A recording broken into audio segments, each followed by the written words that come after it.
வணக்கம். தசரதர், ஸ்ரீராமர், லக்ஷ்மணன், பரதன் இவங்க 4 பேத்துக்குள்ள பாசத்தை பற்றி தான் நான் இன்னைக்கு பேச போகிறேன். தசரதனுக்கு மொத்தம் 7 மைந்தர்கள். புத்திர காமேஷ்டி யாகம் மேற்கொண்டு அதன் பலனாக பிறந்தவர்கள் 4 பேர். பாதியில் வந்து சேர்ந்தவர்கள் 3 பேர். என்னதான் இத்தனை மைந்தர்கள் இருந்தாலும் தசரதனுக்கு ராமரை தான் தன் வாழ்வின் லட்சியமாகவும் உயிராகவும் கருதுகிறார் தசரதன். விஸ்வாமித்திரர் ஒரு முறை யாகம் காப்பதற்காக தசரதன்ட்ட நின் மக்கள் 4 கரிய செம்மலை தந்தீக அப்படின்னு ராமரை கேட்குறாரு. தசரதனுக்கு ராமரை அனுப்ப விருப்பம் இல்லை, அதனால நானே வரேன் அப்படிங்கிறாரு. கடைசியில் விஸ்வாமித்திரரின் கட்டளையின்படி ராமரை அனுப்பி வைக்கிறார். அடுத்து கைகேயி 2 வரங்கள் தசரதன்ட்ட கேட்கும் போது தசரதன் சொல்கிறாரு, பரதன் வேணாலும் அரசாளட்டும், ஆனால் ராமர் மட்டும் காட்டுக்கு போக வேண்டாமே, தயவு செய் அப்படின்னு சொல்கிறாரு. அடுத்து ராமர் கானகம் செல்லும்போது தசரதர் வானகம் செல்கிறார். இந்த 3 தருணங்கள் போதாதா? தசரதனுக்கும் ராமருக்கும் இடையே எவ்வளோ பாசம் இருக்குன்னு நம்ம தெரிஞ்சுக்க. அடுத்து லக்ஷ்மணன். ராமரும் லக்ஷ்மணனும் ஒன்றாவே சின்ன வயசுலேருந்து வளர்கிறாங்க. ராமர் எங்கே இருக்காரோ அங்கே தான் லக்ஷ்மணனும் இருப்பார். ராமர் இல்லையே லக்ஷ்மணனும் இல்லை. ராமரின் வாழ்க்கை தான் லக்ஷ்மணனின் வாழ்க்கையும். இந்த யாகம் காப்பதற்காக ராமர் சென்றார்னு சொன்னேன்ல, அப்போது லக்ஷ்மணனும் கூடையே தான் போனார். அவரால் ராமரை விட்டு ஒரு நிமிஷம் கூட இருக்கவே முடியாது.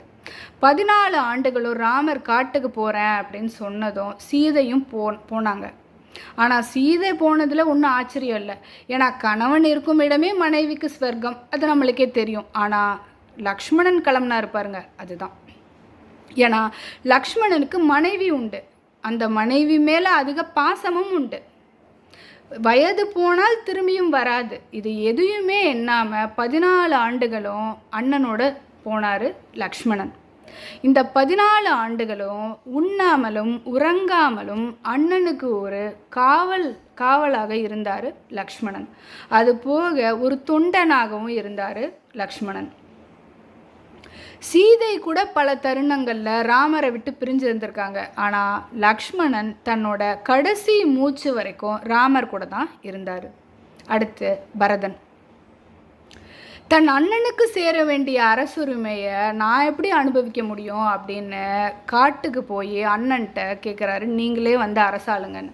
அண்ணன் தந்தையோட கட்டளையை மீறி என்னால் வர முடியாதுன்னு சொல்கிறாரு.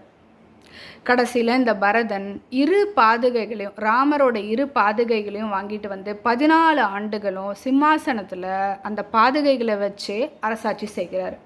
அந்த 14 ஆண்டுகளும் ராமர் எப்படி காட்டில் வாழ்கிறாரோ அதே போல் நாட்டில் வாழ்ந்தாலும் காட்டில் வாழ்கிற மாதிரி வாழ்கிறார் பரதன். இன்னொன்று என்னென்னா, ராமர் தந்தையின் கட்டளைப்படி தான் பரதன்ட்ட அரசுரிமையை விட்டு கொடுக்குறாரு. ஆனால் பரதனை பாருங்கள், யாருமே சொல்லாமல் அந்த அரசுரிமையை திருப்பி அண்ணன்ட்டே விட்டு கொடுக்க நினைக்கிறாரு பரதன். இப்போது லக்ஷ்மணனையும் பரதனையும் பார்த்தா, லக்ஷ்மணன் ராமருடன் சேர்ந்து இருந்து ஒப்பற்ற சகோதரனாய் திகழ்கிறார். ஆனால் பரதன் ராமரை விட்டு பிரிந்து ஒப்பற்ற சகோதரனாய் திகழ்கிறார். இன்னும் சுருக்கமாக சொல்லப்போனால், லக்ஷ்மணன் ராமருடன் சேர்ந்ததால் ஏற்றம் அடைகிறார், பரதன் ராமரை விட்டு பிரிந்ததால் ஏற்றம் அடைகிறார்.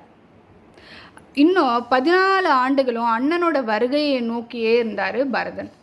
அண்ணன் வரலன்னு தெரிஞ்சதும் தீயில விழுந்து தன்னோட உயிரையே தியாகம் செய்ய தயாராகிறாரு பரதன். இதுதான் பரதருக்கும் ராமருக்கும் இடையே இருக்க பாசம். அடுத்து சத்ருகன். பரதன் தீயில விழுகிறதுக்கு முன்னாடி சத்ருகனை கூப்பிட்டு சொன்னார், அடுத்து நீ அரசாளு, நான் என்னோட உயிரை தியாகம் பண்ண போகிறேன் அப்படின்னு சொல்கிறாரு.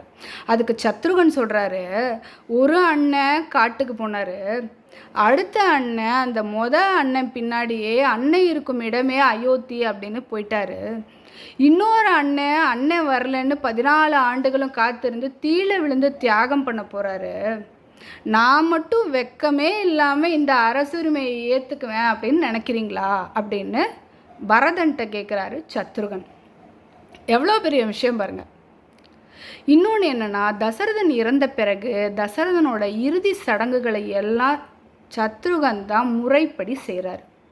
இந்த தலைப்பில் சத்ருவன் பேர் இல்லை அப்படின்னாலும் அவரும் ஒரு சகோதர பாசத்துக்கு பெரிய எடுத்துக்காட்டு. நாம் அனைவரும் சத்ருவனை பற்றியும் தெரிஞ்சுக்கணும் அப்படின்னு நான் நினைக்கிறேன்.